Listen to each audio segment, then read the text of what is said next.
नमस्कार दोस्तों, मैं मिस्टर एस फिर से आ गया हूँ आपके लिए।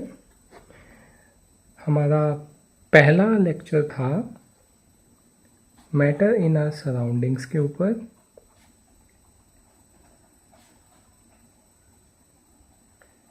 और उसमें हमने क्या क्या सीखा, अगर रिकैप करें थोड़ा सा।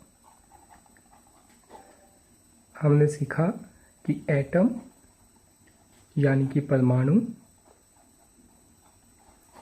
एक मैटर का सबसे छोटा कण है, smallest particle in a matter.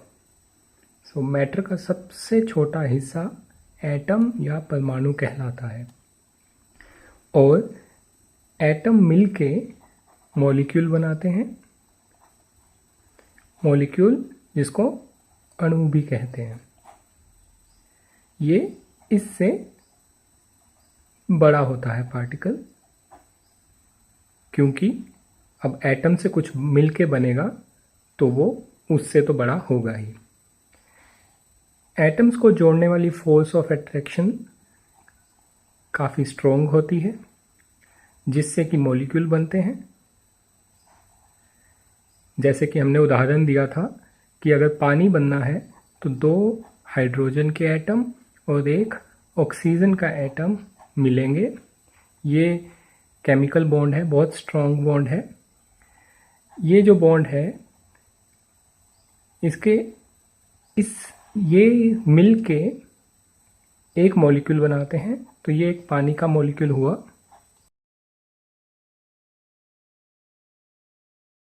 Water के मॉलिक्यूल्स, ये पानी के मॉलिक्यूल्स एक दूसरे के साथ कितनी ताकत या कितनी फोर्स ऑफ अट्रैक्शन के साथ जुड़े रहेंगे, उसी पे निर्भर करता है कि हमें पानी किस स्टेट में मिलेगा। क्या वो हमें आइस में मिलेगा या बर्फ? क्या हमें वो पानी की ही फॉर्म में मिलेगा, जो कि हमारा लिक्विड फॉर्म है, या क्या हमें वो भाप की फॉर्म में मिलेगा, गैस फॉर्म है। अब इसी उदाहरण के बेस पे आज हम स्टेट्स ऑफ मैटर का लेक्चर पढ़ेंगे। तो स्टेट्स ऑफ मैटर 3 प्रकार के हैं, और वो कैसे डिसाइड होता है, हमने आपको बताया कि मॉलिक्यूल्स के बीच में कितना फोर्स एग्जिस्ट करता है, कितने ताकत से वो एक दूसरे के आसपास जुड़े हुए हैं। तो 3 स्टेट्स क्या हैं, पहले ये देख लेते हैं। एक है सॉलिड स्टेट। पानी के उदाहरण पे चलें तो ये आइस या बर्फ हो गई। दूसरा है लिक्विड स्टेट। सॉलिड यानी कि ठोस पदार्थ, लिक्विड यानी कि तरल, और ये हमारा पानी जो हम रेगुलरली पीते रहते हैं, ये उसी की फॉर्म में। और तीसरा गैस को गैस की तरह ही बोला जाता है, कुछ उसे भाप या वाष्प की तरह भी बोलते हैं, लेकिन मैं आपको उनका भी उनमें क्या क्या डिफरेंस एग्जिस्ट करता है, उनमें क्या क्या समानताएं हैं और क्या क्या डिफरेंसेस हैं, वो मैं आपको बताऊंगा। और ये गैस की तरह भी जाना जाता है। ये 3 स्टेट्स ऑफ मैटर सिर्फ पानी के लिए एप्लीकेबल नहीं है, ऑलमोस्ट सभी पदार्थों के लिए, पदार्थ यानी कि मैटर, लगभग सभी पदार्थों, सभी मैटर्स के लिए ये 3 स्टेट्स एप्लीकेबल हैं। मतलब ये 3 स्टेट्स हर पदार्थ के लिए हो सकती हैं, और वो किन कंडीशंस में होंगी वो डिपेंड करता है कि आप किस मैटर की बात कर रहे हैं। लेकिन सबको लेके, चाहे वो सॉलिड स्टेट किसी भी मैटर की हो, चाहे वो लिक्विड स्टेट किसी भी मैटर की हो, या गैस स्टेट किसी भी मैटर की हो, कुछ कॉन्सेप्ट्स सब में कॉमन है।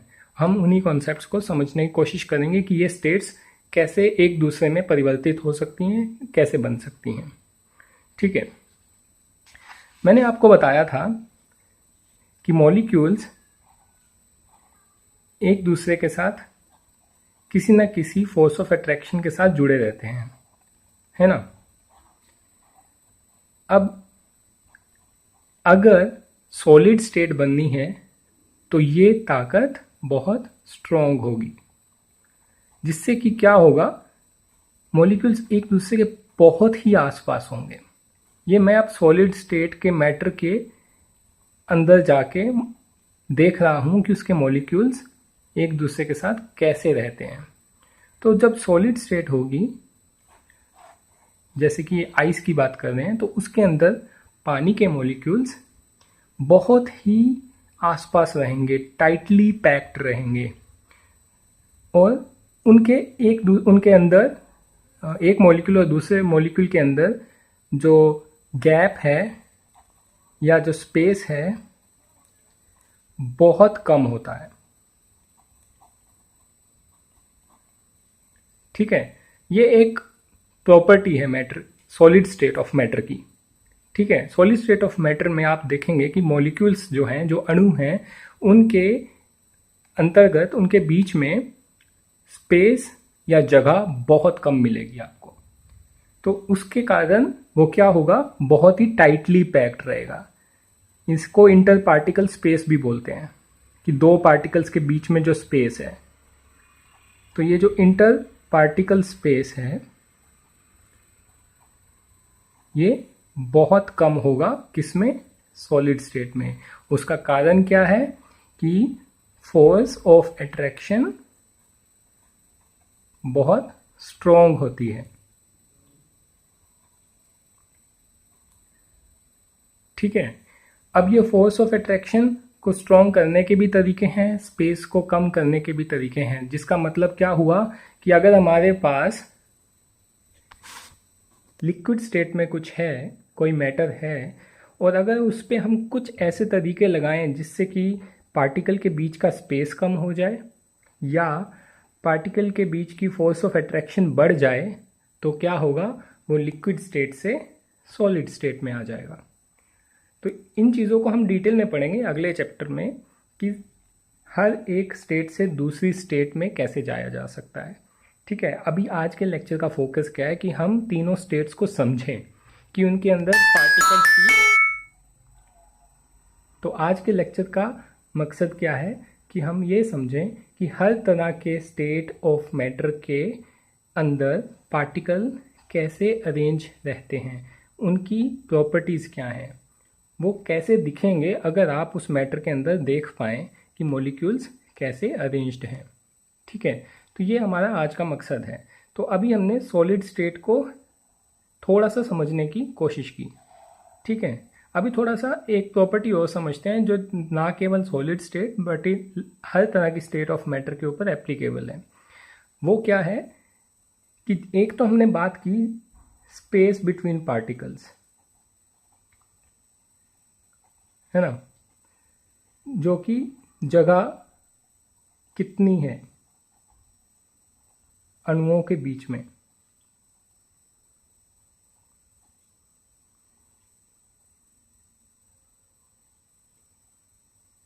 अणुओं के अंतर्गत, अणुओं के बीच कितनी जगह है, ये एक प्रॉपर्टी है जो हमें सहायता करती है ये पता लगाने में कि हम कौन सी स्टेट ऑफ मैटर को स्टडी कर रहे हैं। दूसरा है फोर्स ऑफ अट्रैक्शन, है ना। अब इन्हीं के होने के कारण एक नया प्रॉपर्टी भी आता है, motion of the particles. Motion मतलब उनके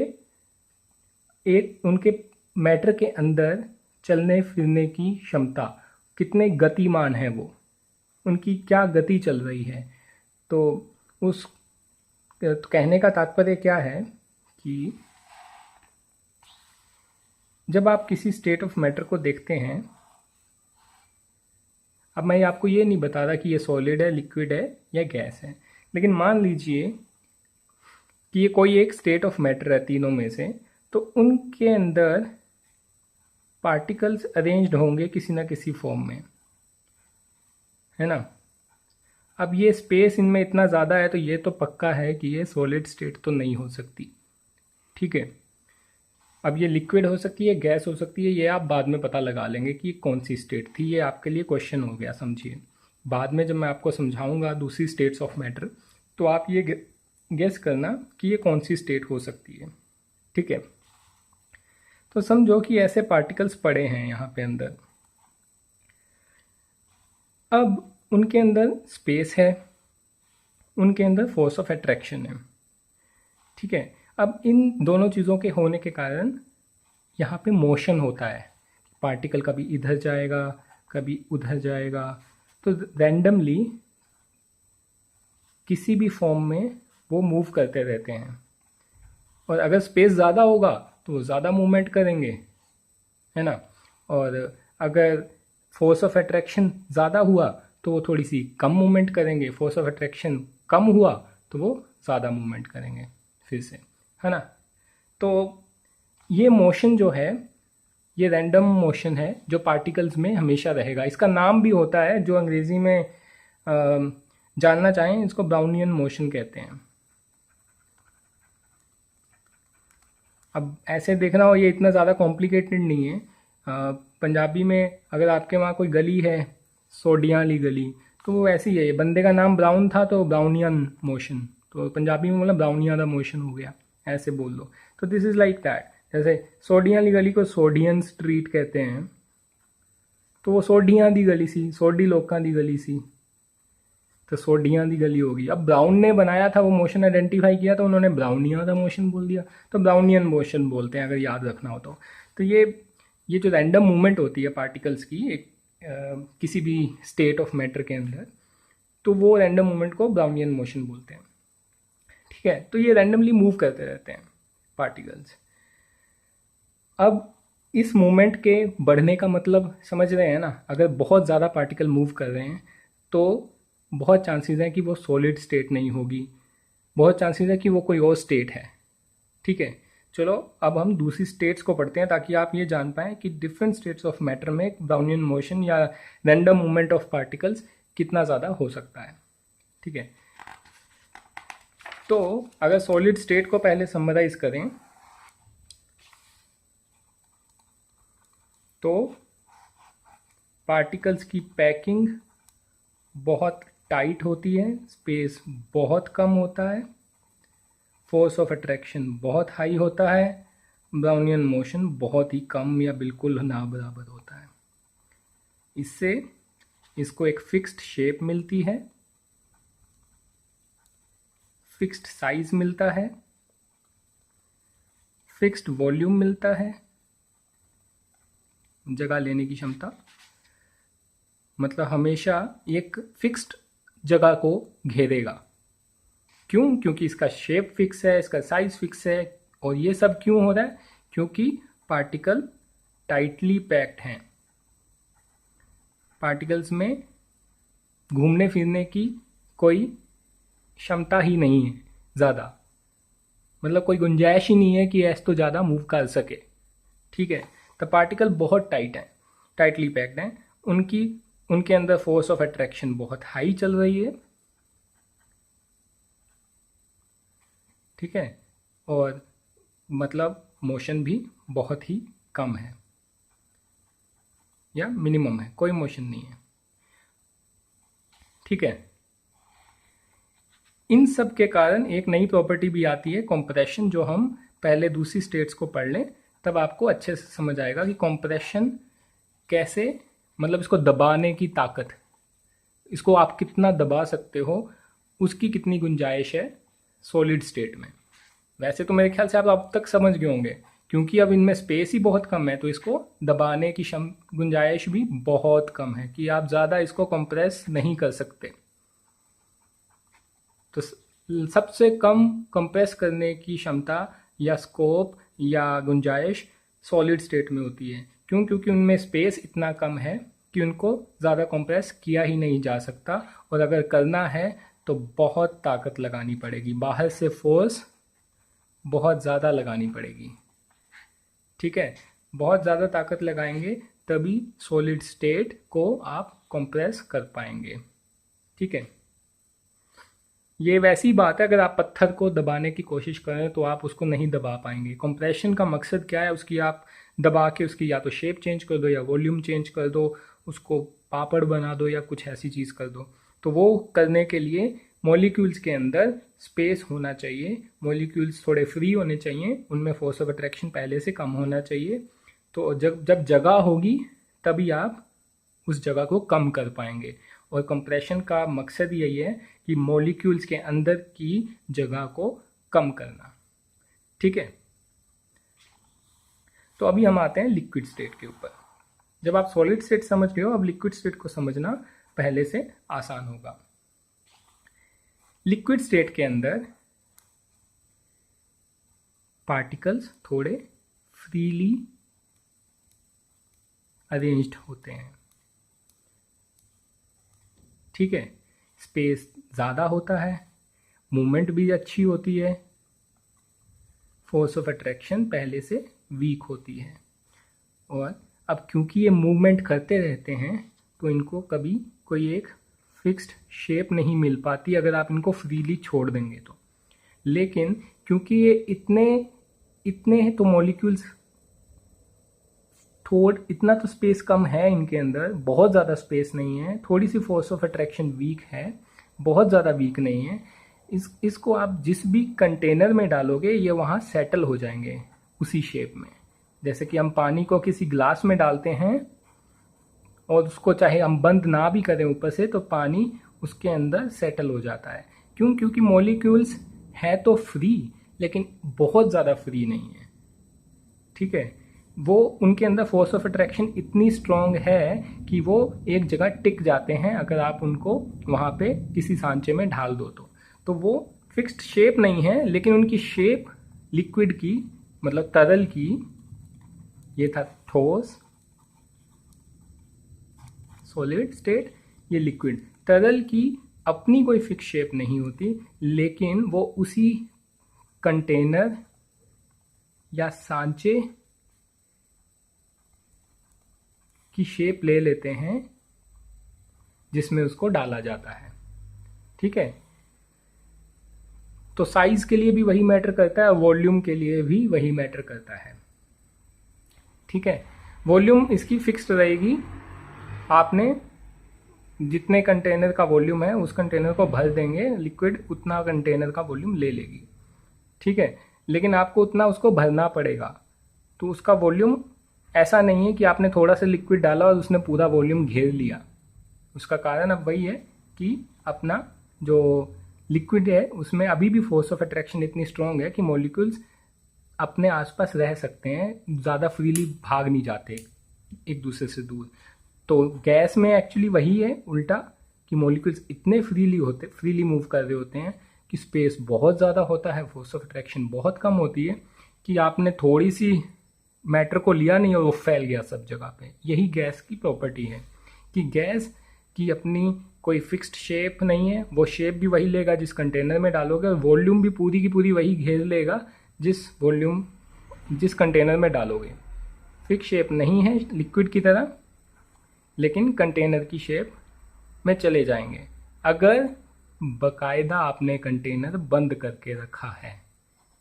अगर आपने कंटेनर बंद नहीं किया तो वहाँ से भी भाग जाएंगी लिक्विड, क्योंकि इसकी फैलने की क्षमता है, इसमें मोशन बहुत ज़्यादा है पार्टिकल्स का, और फोर्स ऑफ अट्रैक्शन बहुत कम है, जिससे कि वो कहीं पे भी टिक नहीं पाते, एक जगह पे फैलते रहते हैं। और इसकी क्षमता है वो पूरा कंटेनर को ऑक्यूपाई करने की, पूरे कंटेनर में फैल जाने की जिसमें आपने गैस को डाला है।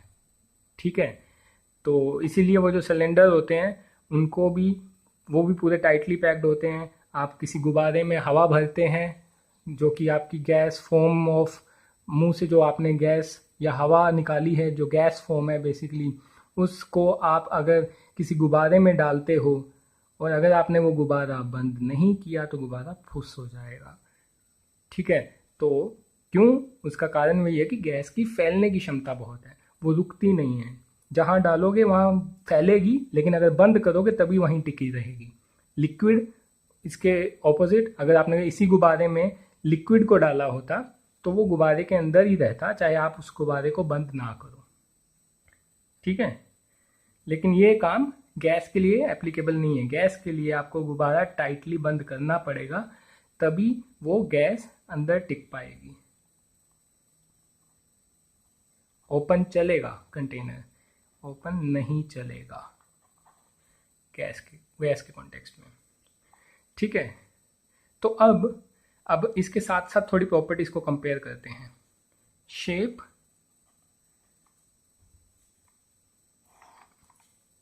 साइज, वॉल्यूम,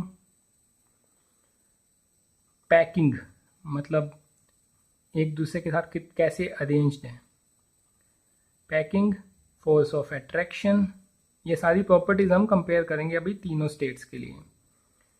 मोशन, ठीक है, और कंप्रेशन।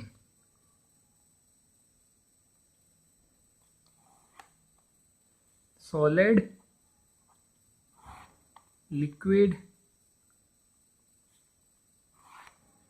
गैस। शेप, सॉलिड की फिक्स है, लिक्विड की फिक्स नहीं है, गैस की भी फिक्स नहीं है।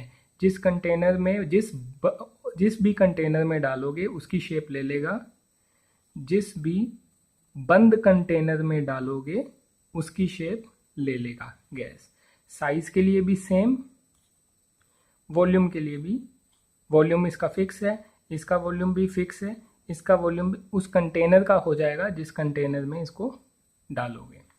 ठीक है, लेकिन कंटेनर बंद होना चाहिए, नहीं तो फैल जाएगी।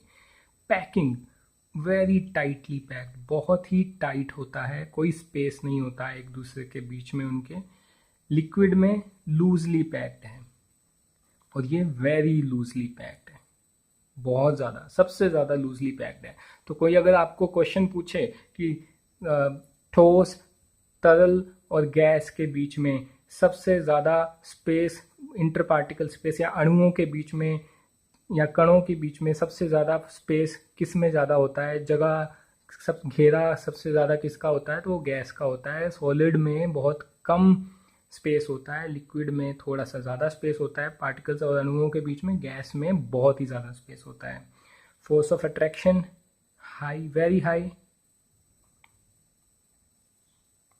हाई, वेरी लो, गैस में सबसे कम। मोशन कितना, मूवमेंट कितनी ज़्यादा पार्टिकल्स की, सबसे ज़्यादा मूवमेंट सॉलिड में होगी, लिक्विड में होगी या गैस में होगी? सबसे ज़्यादा मूवमेंट गैस में होगी। क्यों? Highest in gas. क्यों? क्योंकि स्पेस बहुत कम है, स्पेस बहुत ज़्यादा है, वेरी लूजली पैक्ड होते हैं। इतना ज़्यादा स्पेस होता है कि मोशन होने का चांस बहुत बढ़ जाता है। ठीक है, तो very loosely packed, very loosely packed, so motion is also very high, highest motion in gas। Solid में बहुत ही कम मोशन या ना के बराबर, और हाई मोशन सॉलिड के कंपैरिजन में इसका मोशन हाई है और गैस के कंपैरिजन में लिक्विड का मोशन कम है। ठीक है, और कंप्रेशन बिल्कुल जीरो के बराबर, वेरी लो चांस। ठीक है, इसमें हो सकता है हाई चांसेस, इसमें वेरी हाई चांसेस। आप आराम से इसको कंप्रेस कर सकते हैं, लिक्विड को भी कंप्रेस कर सकते हैं लेकिन ताकत लगेगी। गैस को बड़े इजीली कंप्रेस कर सकते हैं, वो सिलेंडर में भी तो आती है हमारे घर के अंदर, जो गैस आती है कंप्रेस करके डालते हैं वो सिलेंडरों के अंदर। तो मतलब क्या हुआ कि अगर आपको कंप्रेस करना है गैस को तो ईजीएस्ट है, लिक्विड डिफिकल्ट है, गैस वेरी डिफिकल्ट। ठीक है, समझे?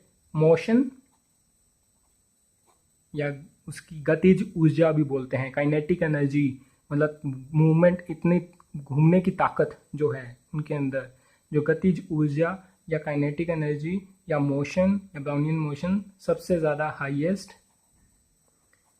गैस में, लिक्विड में लो, इसमें लो, ये है सॉलिड में लोवेस्ट। ठीक है, तो ये दो प्रॉपर्टीज वेरी इंपॉर्टेंट। बाकी आप शेप भी समझ गए हैं, और स्पेस, जो स्पेस है वो हाईएस्ट क्योंकि मोशन इसीलिए ज़्यादा हाई है। इसमें थोड़ा लो स्पेस है, इसमें लोएस्ट स्पेस है, ये बिल्कुल ज़ीरो के बराबर है।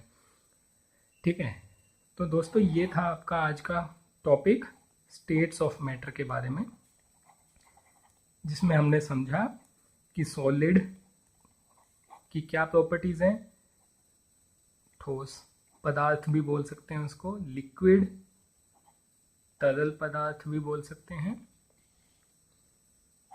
और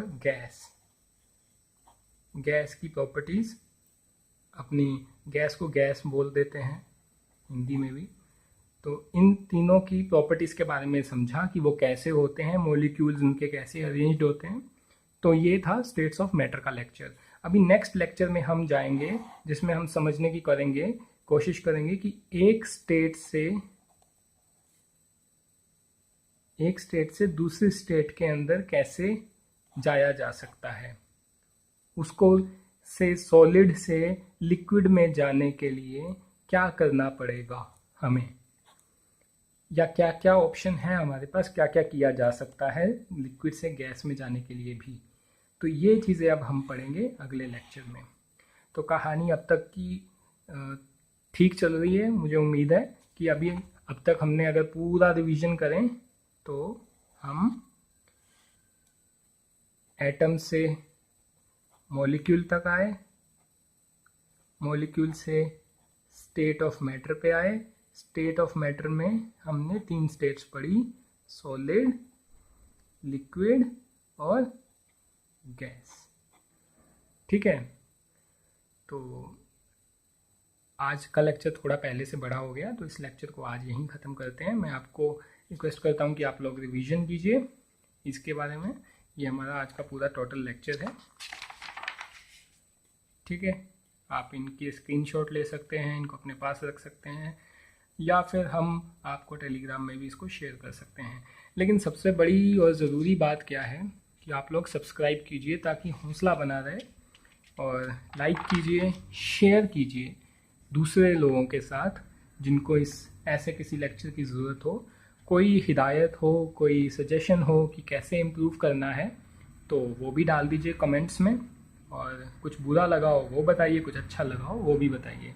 सब तरह की इन्फॉर्मेशन हेल्प करेगी हम लोगों को आपके लिए कंटेंट बनाने में।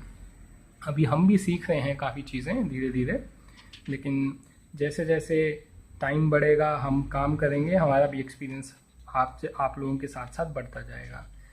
तो अभी आपसे रिक्वेस्ट है कि सब्सक्राइब कीजिए अगर आपने नहीं किया है, और किया है तो लोगों के साथ शेयर कीजिए ताकि सब्सक्रिप्शन भी बढ़े और हमारा हौसला भी बढ़े। तो इसी के साथ आज मैं आपसे आज्ञा लेता हूँ, और फिर जल्दी ही मिलेंगे अगले लेक्चर के साथ। जल्दी सब्सक्रिप्शन बढ़ेंगे तो शायद जल्दी हौसला मिले, हाँ लोगों को पसंद आ रहा है और जल्दी बनाना है नया लेक्चर। तो सेफ रहिए, अपना ख्याल रखिए। Have a nice day, thank you.